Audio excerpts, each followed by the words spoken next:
What's up, everybody? This is the 10th episode of If You Could Hear What I See. Although it started under a different title. We love the new title and hope you do. Thanks for all the comments. Lots of really good questions. I'm going to try to remember some of the questions and answer them in this episode. somebody commented in one of the episodes I was talking about this piano, but I never told what kind it was. It's a Tokai, T-O-K-I, from Japan. And I got this piano when all my other friends were getting cars. I was 16, and Mom and Dad, that's Cooper. Did you get a shot of Cooper? He's here today. A lot of people have been commenting on our There he is in his little corner. Yeah, he's kind of hanging out, enjoying the music or something. But yes, this is a Tokai. Mom and Dad probably didn't have the money to buy it, but they sacrificed, as they always did, and I got this piano instead of a car. So there you have it. It's very sentimental. I probably wouldn't put it in a studio. It's a really good piano though for a home. Yamahas are such workhorses in the studio, and they can do so much. This is not a bad piano. It's a very good piano. I need to have Brent come over and work on the action a little bit. I don't play it very often, to be honest. I play it now more than I have in a long time, just because we're doing these little episodes. But you know, people will sometimes ask me, I bet you play all the time at home. Well, honestly, I don't. If I'm writing, I'll come in here and play a little bit. But hardly ever do I play it, because I'm playing it in the studio, and when I come home, I just kind of want to get away from music. You'll find me out on the back porch listening to some baseball this time of year. I'm a huge Braves fan, and so that's where you'll find me. But I'm so grateful for this piano, grateful for my mom and dad, and this piano has served me well. I bet I wouldn't still have the same car I got when I was 16, had that been what I got. So I've had this over 30 years, and plan on keeping it a lot longer. Hopefully I'll be able to have a small studio one of these days, and hopefully I'll be able to afford a really great studio piano. But this piano has, again, served me very well. Somebody asked me about different pianos. I mentioned some pianos that I really liked. Somebody asked me about the Chickering piano at Sound Emporium, which used to be in the A room, but I think now is in the B room. Last time I was over there, it was in the B room. And you know, that's a good sounding piano. It's not my favorite piano to play. I don't love the way it plays, but the great engineers in this town make it sound so much better on tape than it feels to play. And there are quite a few pianos like that.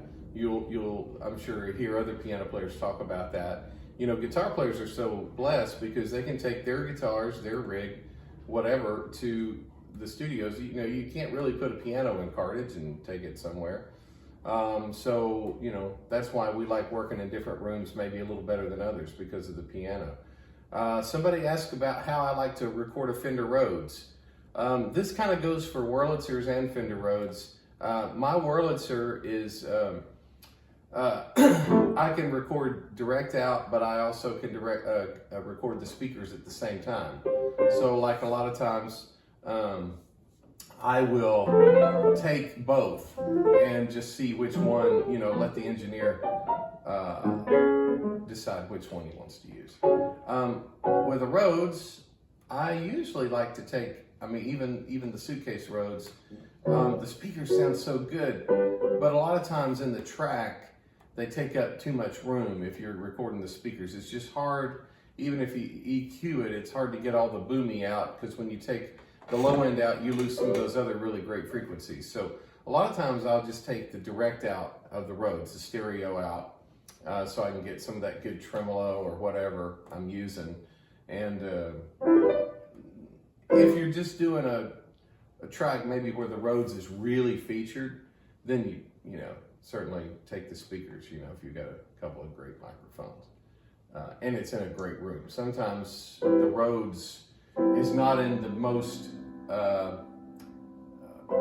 you know, wonderful room that it could be in. So you just kind of have to take what you can get on that deal. Somebody asked me if I have a metronome in my head. I guess we all do. But they commented that I snap my fingers a lot, and I do that, you know.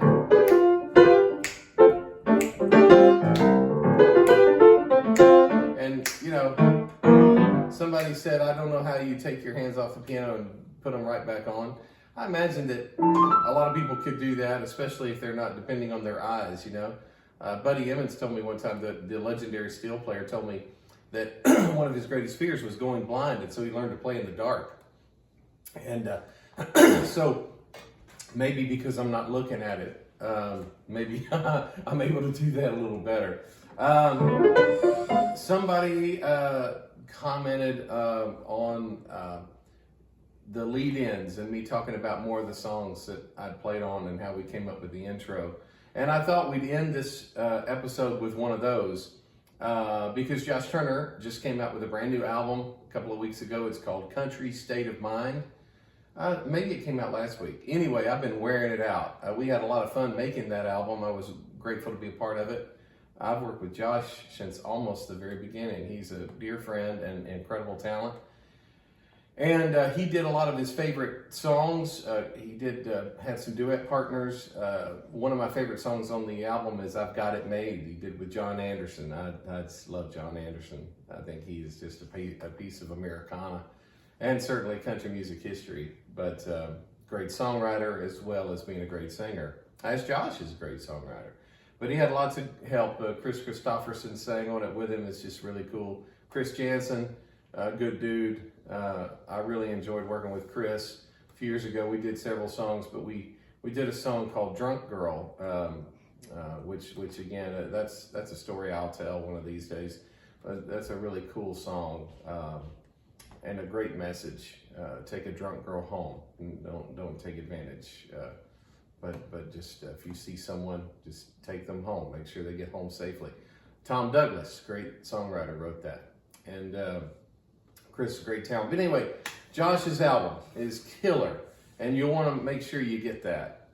So anyway, with Josh on my mind, I was trying to think of what would be a cool thing, and since I played something a little funky a while ago, this is kind of that same thing. And I'll tell you, it's a song called All Over Me, which has been a few years back. But I remember the way it kind of came about. Frank Rogers was producing that album, and I think Frank is one of the brilliant minds in our town. And Frank is not only an incredible producer, but I am grateful to call him a dear friend. And he and his wife Jessica both went to Belmont when we were all there at the same time. And he's got two lovely kids and great songwriter, great talent. This town is so full of talent. But Shannon Forrest, the great drummer, and I were just goofing off. I mean, that's just sometimes between takes, or just we get to our instruments after we've heard something, and one of us will start playing a groove, and I can't remember if it was me or if it was Shannon, but we just started playing this little thing, and Frank was like, that would be a cool intro. And when we were like, okay. So Shannon had this,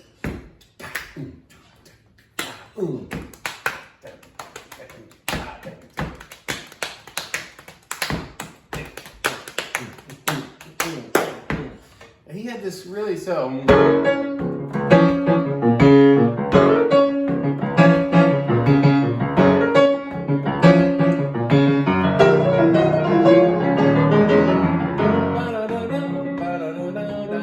that's where the intro proper.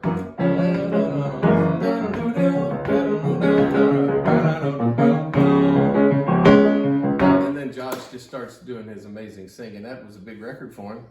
And so sometimes intros are happy accidents. There have been a lot of those in my career.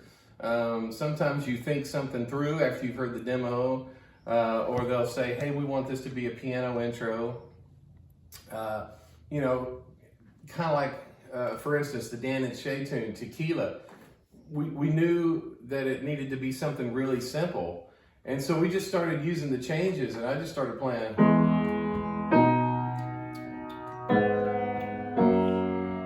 Just, and then we put a little I mean, that, simple is sometimes the best thing. But that Josh Turner thing was a lot of fun, and that was certainly a happy accident. And I'm always so inspired by all the musicians. Shannon is a beast. And if you know anything about drummers in this town, you know Shannon is a beast. And speaking of other people who are beasts, one other new thing I want to draw your attention to. Some of us have been asked to do these on the session playlists for Apple. I did one sometime back, and they said, hey, if you can find 15 tunes, I think I did more than that, but now they're letting us do them even bigger. One of my big heroes, Steve Nathan, we call him Prez. Steve Nathan, legendary session piano player, keyboard player in this town, great B3 player. Anything he touches is amazing. He just did one with 46 songs, and it's just amazing. And he said kind of what I was thinking too. I didn't just put like the biggest hits that I've been a part of, because a lot of times you don't remember. I put songs that we had a blast cutting, and songs that I have memories of being really, really fun to cut. And that's what Steve did. So go on Apple Music and check out On the Session with Steve Nathan. And a bunch of my other buddies are on there too. I don't know all the guys. I know Jimmy Lee Sloas is on there. I think Near Z is on there. I got asked to do it when the Blake Shelton song God's Country came out. So anyway, please go check out Steve's along with all my other friends. You'll be so inspired as I was. It's just amazing. I'll always tell you about new songs. Let me tell you about one more new piece of music before we say goodbye. A group that I produced in the Christian world called the Jordan Family Band. Now, they are so good. All of them play instruments. They all sing. They write. They're amazing people, and they're an amazing group, and you'll want to check them out. Their brand new single came out yesterday. It's the title track to their new album, which will be out in a few weeks. It's called Hope for the World. And if we ever needed hope for the world, it's today. And our only hope is in Jesus Christ. And we can't depend on politicians. We can't depend on men to make things better, because we're all human. But our hope is in Christ. And if you don't know him, it'll be the greatest decision you've ever made. And so I hope that you will check out the song Hope for the World. It's a great song, performed great. I was so grateful to be part of that production, and love those guys. All right, that's going to do it for this episode. Hope you've enjoyed it. If you like the videos, please subscribe, tell all your friends, hit the thumbs up on the videos, and also ring the bell notification so that you know when we upload the next one. And a lot of people have been talking about the video and the camera, and wish we would do this and wish we would do that, and wish we would have a couple of cameras and all that stuff. I'm just going to tell you that costs money, and at this point I'm not making any money on this channel. But if you guys really want that, I'm happy to hire a young kid to help me edit and get another camera, but it's going to cost you.